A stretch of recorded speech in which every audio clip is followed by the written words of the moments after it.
Olá pessoal, é o professor Fernando. Estamos aqui para iniciarmos uma nova disciplina, projetos de mecanismos. Então, nesse primeiro dia de aula, nós vamos falar um pouquinho da disciplina, vamos falar sobre os tópicos que serão abordados e, na sequência, iniciaremos já com o conteúdo.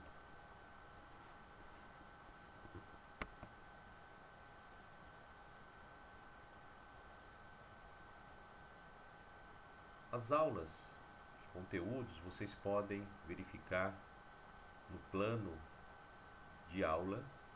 O plano de aula, nós professores colocamos sempre lá no portal, onde vocês poderão verificar as datas das aulas, os conteúdos e inclusive as datas de avaliações também. Frequência. Sempre no início da disciplina e durante a disciplina, nós mencionamos a importância da frequência. É muito importante controlar a sua frequência, pois a cada falta você pode perder conteúdos, prejudicando no desenvolvimento do seu aprendizado. Cuidado com o limite de faltas. Então, há sim um limite de faltas, vocês devem sempre controlar. As avaliações serão 3 avaliações. Cada disciplina geralmente são feitas 3 avaliações. E as datas das avaliações vocês poderão verificar no plano de aula. Essa disciplina, então, projetos de mecanismos. Nós temos aqui os principais conteúdos, os principais tópicos. O primeiro, movimento circular, velocidade angular. Nós vamos estar falando um pouco hoje sobre o movimento circular e faremos também uma introdução onde vamos abordar sobre alguns elementos de transmissão. Depois temos um tópico aqui de rotação e velocidades periféricas, torção e torque, relações de transmissão, correias, engrenagens, polias, engrenagens, chavetas, molas, rolamentos, acoplamentos, lubrificação. Então vocês veem que tem vários elementos de máquina, porque podemos dizer que projetos de mecanismos vai depender muito do conhecimento dos elementos de máquina.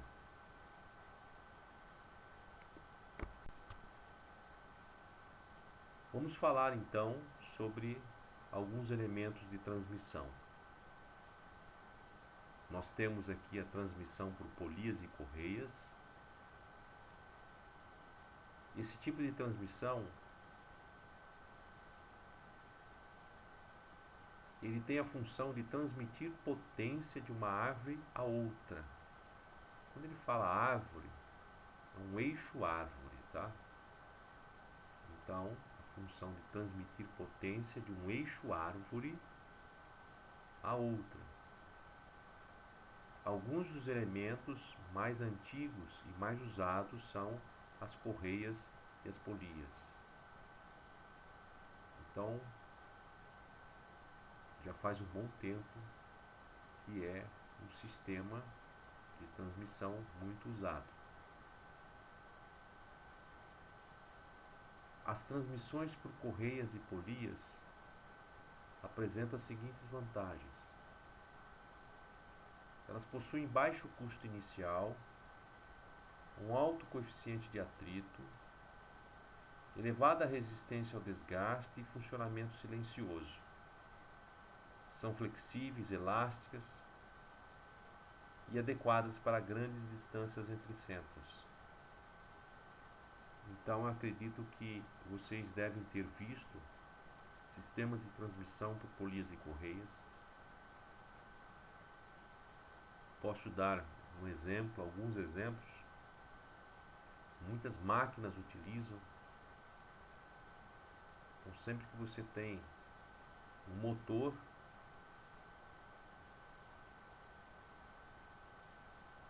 gerando a rotação de uma máquina, na sequência dos mecanismos, nós podemos encontrar a transmissão por polias.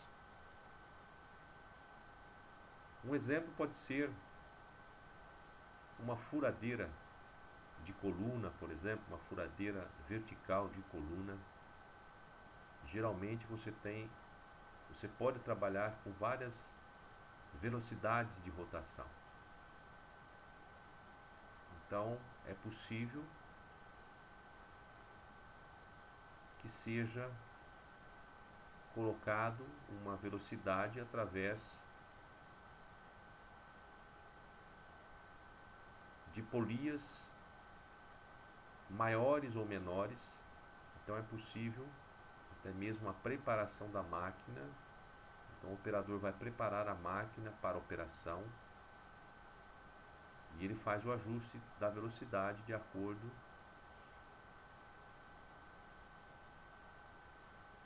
com o encaixe da correia em determinadas polias de tamanhos diferentes. Então, com isso, ele pode trabalhar com velocidades diferenciadas. A velocidade vai depender justamente do tamanho dessas polias.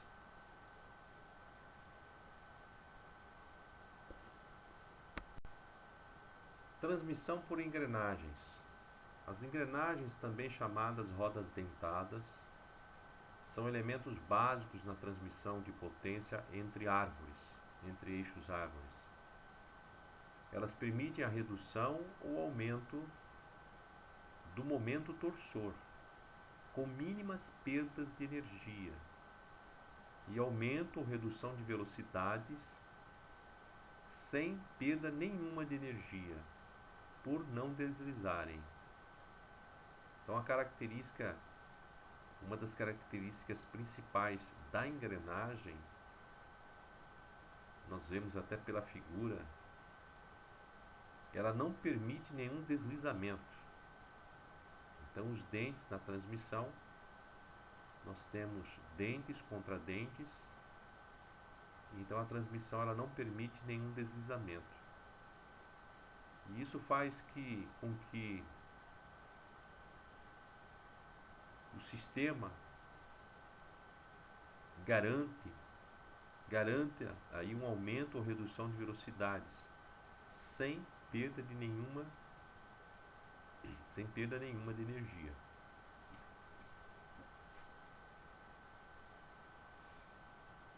Existem vários sistemas também, mecanismos utilizados em máquinas e equipamentos onde nós temos o sistema de transmissão por engrenagem.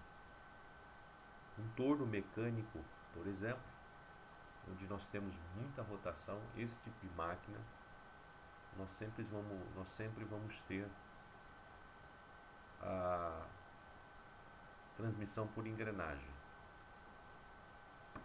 Por isso é que o sistema de transmissão ele permite que o operador ele mude a velocidade de rotação. Então, o torno mecânico ele tem a possibilidade de trabalhar com várias rotações e você pode estar manuseando o torno, mudando as rotações de acordo com a operação que você fará de usinagem. Então, no sistema, na caixa de engrenagens que eles falam, é o nome usual, nós vemos esse sistema em que, conforme você muda a velocidade, você está deslocando uma engrenagem de uma posição a outra posição, encaixando com uma outra engrenagem. Então, os tamanhos, as medidas das engrenagens vão se encaixando uma com a outra, permitindo essa mudança de velocidade de acordo com a medida da engrenagem, a dimensão da engrenagem. Nós temos a transmissão por correntes também. Um ou vários eixos podem ser acionados através de corrente. A transmissão de potência é feita através do engrenamento entre os dentes da engrenagem e os elos da corrente. Não ocorre o deslizamento. É necessário para o funcionamento desse conjunto de transmissão que as engrenagens estejam em um mesmo plano e os eixos paralelos entre si. A transmissão por corrente normalmente é utilizada quando não se podem usar correias por causa da umidade, vapores, óleos, etc. É ainda de muita utilidade para transmissões entre eixos próximos, substituindo trens de engrenagens intermediárias. Estou falando aqui, estou pensando na coroa, né, da bicicleta, juntamente você tem o disco maior, o disco menor. Então é um sistema de transmissão por corrente. Rodas de atrito. As rodas de atrito já é um sistema que é considerado como ultrapassado, sistema de transmissão, mas ele ainda é muito útil na aplicação de máquinas agrícolas e florestais. A maior desvantagem que tem em relação aos outros princípios é o espaço ocupado. Sempre vai ter um espaço maior ocupado. Para que haja atrito, tem que haver superfície em transmissão de potência elevadas. Essa superfície pode se tornar inviável. Então, a transmissão de potências elevadas não é um sistema para potências elevadas.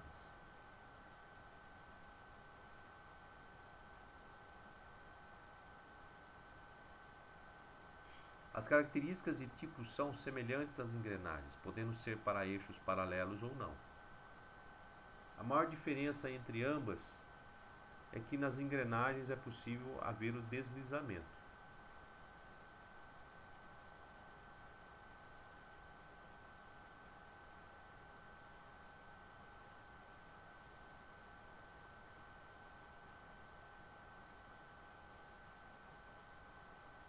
Nas rodas de atrito ele existe, e em alguns casos é até necessário, por isso a utilização desse princípio. As rodas de atrito são construídas com diferentes materiais, porém, na banda de contato utilizam-se materiais anti-fricção, com borrachas, couro e modernamente algumas ligas metálicas.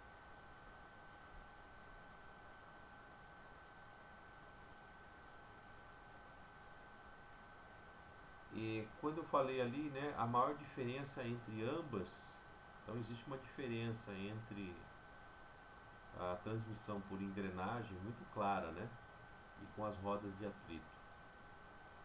E que a diferença entre ambos é que nas engrenagens é impossível, né, haver o deslizamento. Já nas rodas de atrito é uma condição até necessária. Então vamos aqui um exemplo de rodas de atrito, são os desenhos à direita ali, vocês veem. Diferentes tipos de arranjo de transmissões com rodas de atrito. Exemplo de roda de atrito em uma adubadora, que em contato com o pneu e com a máquina em movimento, passa a acionar o mecanismo que dosa a quantidade de adubo que será aplicado. Então, nesse caso, vai haver algum deslizamento, com certeza. Então, existem várias formas, aí vocês veem ali, algumas figuras aí na direita também, onde nós temos esse tipo de transmissão por rodas de atrito. Vamos falar também um pouco sobre roscas. A rosca é uma saliência de perfil constante helicoidal que se desenvolve de forma uniforme, externa ou internamente, ao redor de uma superfície cilíndrica ou cônica. Essa saliência é denominada filete. Então, nessa figura nós conseguimos identificar o filete, né? Aquela parte mais pontiaguda ali.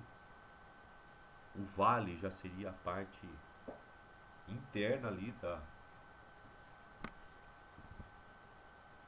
Então o vale ali, né? Vocês veem. O próprio nome diz um vale, né?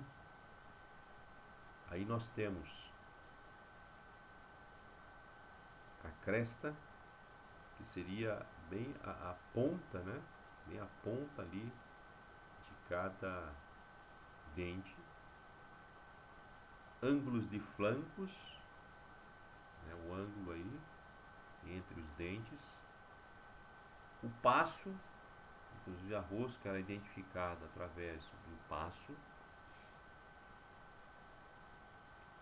Então nós temos aqui o passo,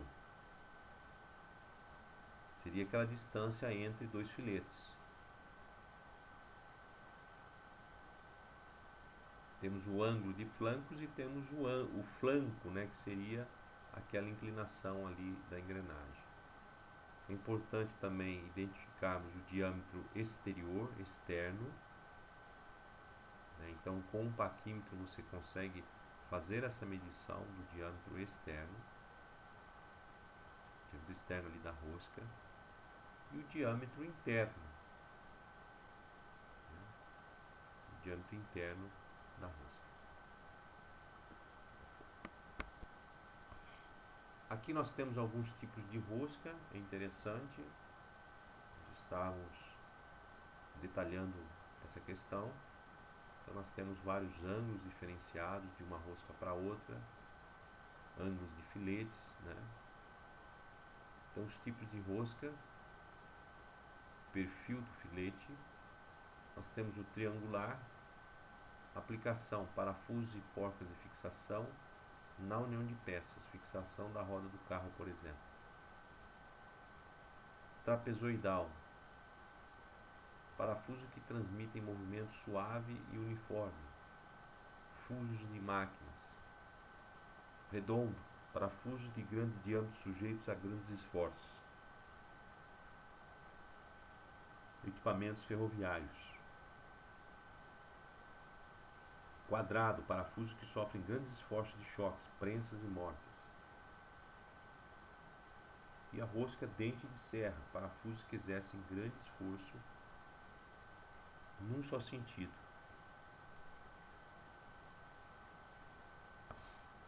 Exemplo, macacos de catraca.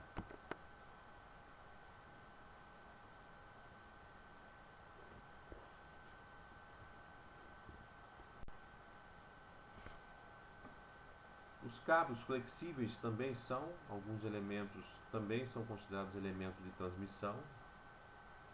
Eles são comumente aplicados em tração.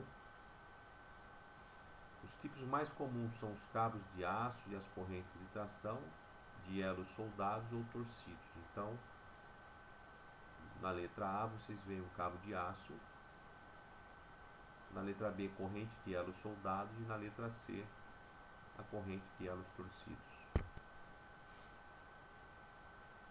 Os acoplamentos também são os elementos de transmissão. Acoplamento é um elemento de máquina que transmite momentos de rotação segundo os princípios de forma e do atrito. Emprega-se o acoplamento quando se deseja transmitir um movimento de rotação. Movimento de rotação e forças de um eixo motor a outro elemento de máquina situado coaxialmente a ele. Então, o exemplo, tem vários tipos de acoplamentos aqui. Um exemplo que eu posso dar seria você ter o motor. Então, o motor é que vai ser o responsável para o início da força rotativa. E na sequência do motor, geralmente, vamos falar aí o que utiliza bastante o motor, qualquer sistema rotativo, mas eu quero dar o exemplo de bombas centrífugas, né, por exemplo, em que você tem um motor, você tem um eixo, e na outra extremidade você tem a bomba, né, e você vai ter o eixo ali da bomba. Então, para você trabalhar o motor acoplado com a bomba, onde você vai utilizar o giro do motor para você poder virar o rotor na parte interna da bomba. Então, utiliza-se um acoplamento ligando esses eixos. Então, vocês veem, nós estamos sempre ligando, fazendo a ligação, transmitindo os movimentos de eixo para eixo, né? Então, vem um eixo, o eixo do motor, e é feita uma união com o eixo da bomba para que você tenha a transmissão da rotação para a bomba. Então, utiliza-se esse acoplamento. Você está ligando eixo com eixo, transmitindo movimento de rotação e forças. Então é acoplado um eixo com outro eixo através desse elemento aqui de transmissão, então, um acoplamento.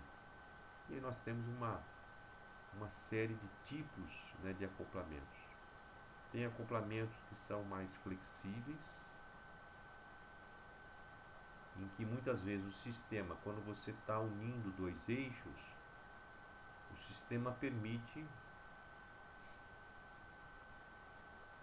em que o centro do eixo, de um eixo, ele tenha um deslocamento com outro eixo.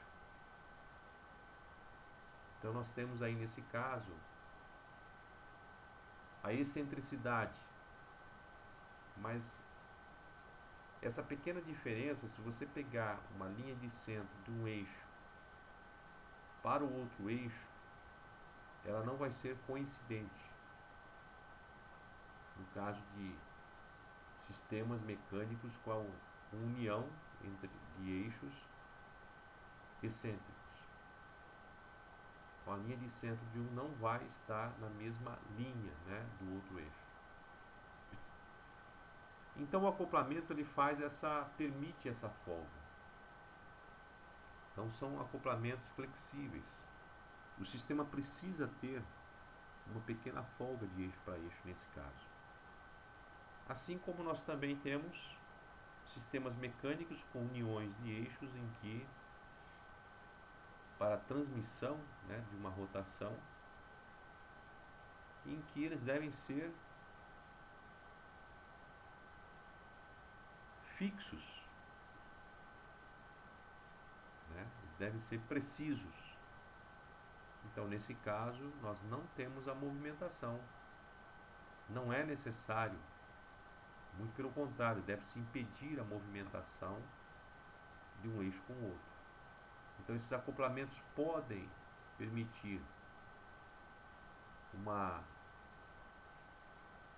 flexibilidade de um eixo para outro, você vai ter uma folga, ou não poderão permitir quando é mais rígido, né? Nós chamamos aí de acoplamentos rígidos, aqueles em que aí um eixo vai seguir exatamente a linha de centro do eixo, eles vão estar coincidindo. Então é um acoplamento rígido. Enfim, são só exemplos que eu vou passando para vocês, para que vocês depois também possam buscar mais informações, ok? Dentro dos elementos de transmissão, é importante nós falarmos sobre movimento circular. Quando o corpo ou objeto se desloca, descrevendo uma trajetória com formato de circunferência, dizemos que este está realizando um movimento circular. Podemos citar como exemplo, então, de movimento circular, o movimento dos ponteiros de um relógio, o movimento de rotação da Terra e o movimento das rodas de uma bicicleta.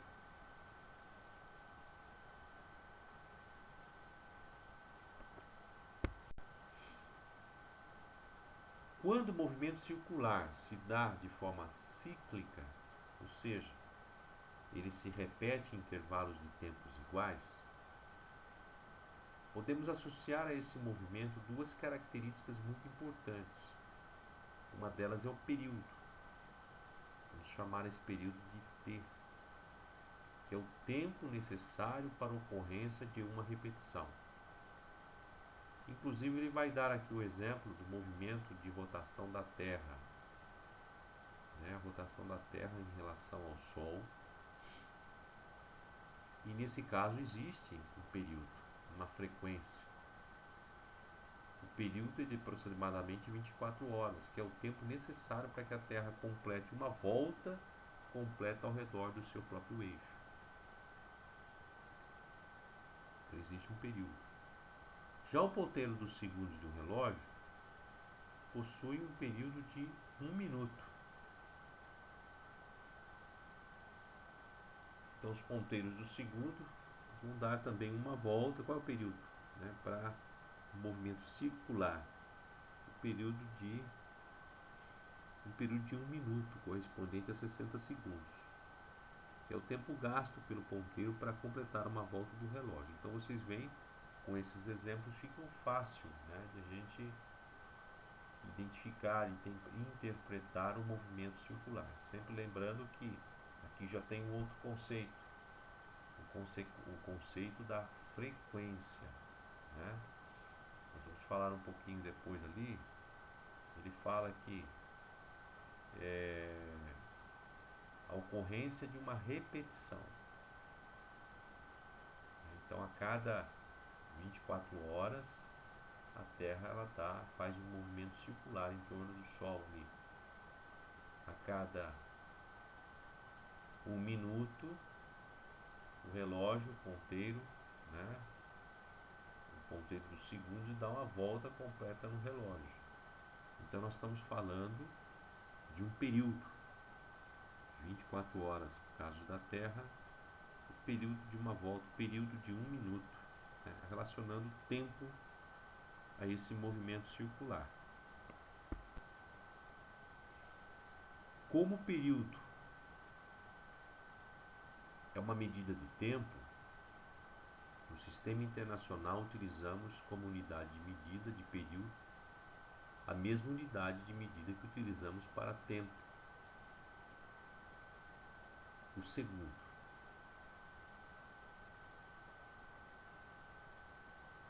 Outra característica importante que podemos verificar em fenômenos que se repetem regularmente é a frequência de repetição, aquilo que eu havia falado, A frequência de repetição. Então, naquele exemplo anterior, a Terra 24 horas para fazer um movimento circular. Não tem como nós determinarmos a frequência, Frequência, uma volta, 2, 3, 4. A frequência nos informa quantas repetições, então, ocorrem em uma unidade de tempo. Assim, a unidade de frequência é o inverso do segundo, que é chamado de Hertz. Vocês já ouviram falar também. 60 Hz, 50 Hz, a frequência. Então existe uma fórmula aqui que está relacionada ao movimento circular,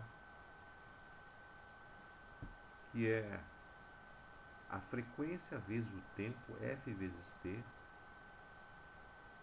sempre vai ser igual a 1.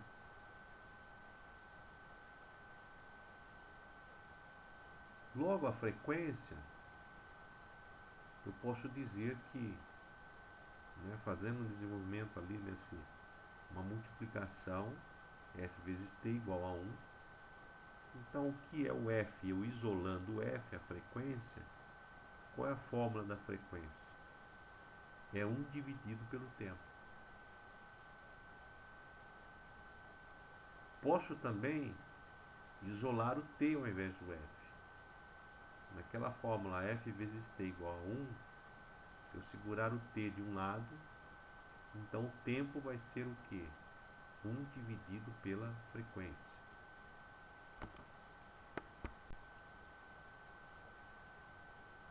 Então, pessoal, isso tudo, por enquanto, são conceitos, né?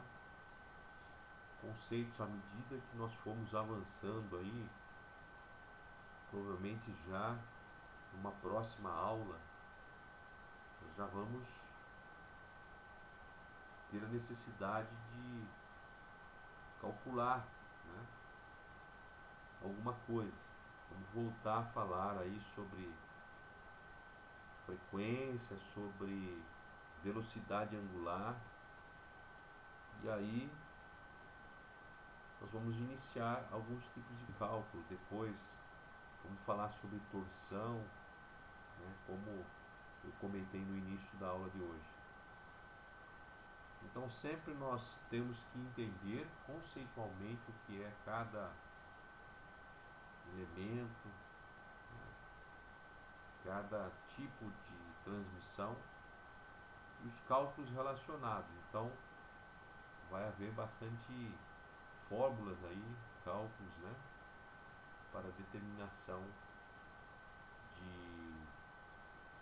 dos projetos de mecanismos. Então, na verdade, nessa disciplina, vocês vão focar o que vocês estarão precisando para futuramente fazer um projeto de máquina.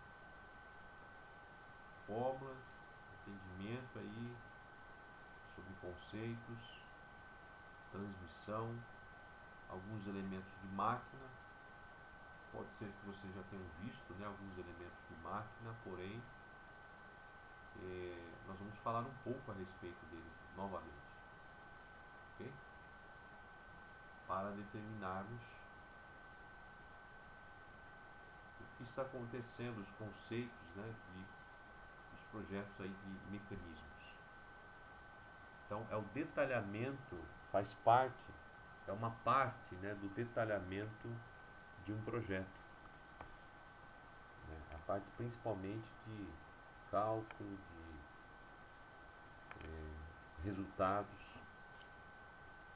Bom, a relação de transmissão de movimento circular.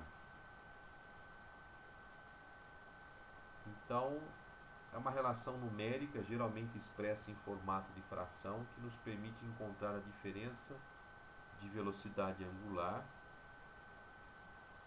e consequente redução ou ampliação do torque entre dois eixos árvore, que são unidas por uma transmissão de movimento circular.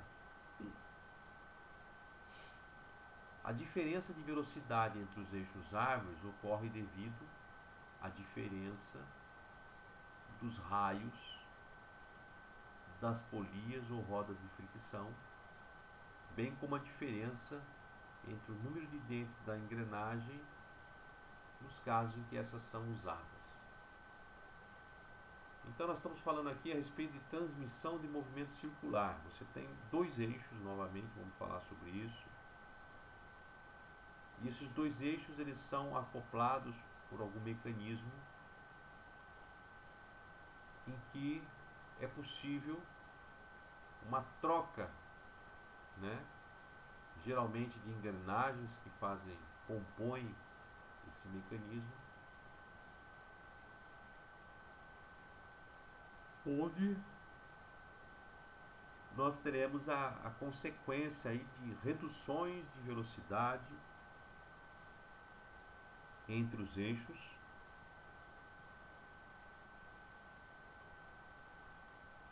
e também redução ou ampliação do torque entre os eixos. A relação de transmissão de movimento circular. Então, continuando aqui,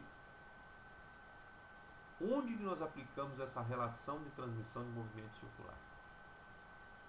Um dos casos em que são empregadas as relações de transmissão de movimento circular, podemos citar aqui a transmissão da bicicleta. Vocês já viram algumas bicicletas, né? Logicamente as bicicletas, a maioria delas tem um sistema de marcha, né? Onde você tem a troca aí de um tipo de roda dentada para outra. Isso permite você mudar a velocidade. É um sistema de transmissão de movimento circular.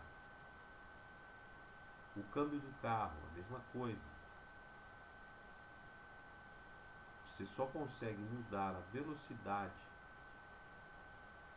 do mecanismo ali do carro através do câmbio, onde nada mais é também, estamos falando de conjuntos de engrenagens, onde trocam-se as engrenagens e com isso muda-se, como nós falamos lá anteriormente, que altera-se, muda-se o torque ou a velocidade. Os redutores dos guindastes da indústria e até mesmo o relógio de ponteiros. Nós temos esse sistema de transmissão de movimento circular. Exemplo, é aplicado quando há necessidade de ampliação do torque. Por exemplo, um guindaste elevando um container. Então, os motores do guindaste não possuem torque suficiente para elevar um container. Por isso, eles são acoplados a um aparelho mecânico chamado redutor, que reduz a velocidade angular e amplia o torque. Pelo mesmo motivo, os motores dos automóveis sempre são acoplados aos câmbios, comumente conhecidos como caixa de marchas. Então, o redutor de velocidade, acho que você já deve ter visto falar também. Então, a parte interna do redutor nada mais é do que um conjunto de engrenagens onde é possível você mudar, variar a velocidade e ao mesmo tempo aumentar ou diminuir o torque. Esse exemplo aqui dos motores de guindaste, eles pelo mecanismo deles, eles não conseguiriam elevar um container, não tem torque para isso, mas acoplados a um redutor, então o redutor ele reduz a velocidade angular, ampliando ali o torque. Mesma coisa com, como falo de torque, né? Ampliando o torque, mas a velocidade ela pode ser alterada também. Caso o motor do automóvel tivesse torque suficiente para todos os regimes de funcionamento do carro, não precisaríamos usar a caixa de marchas.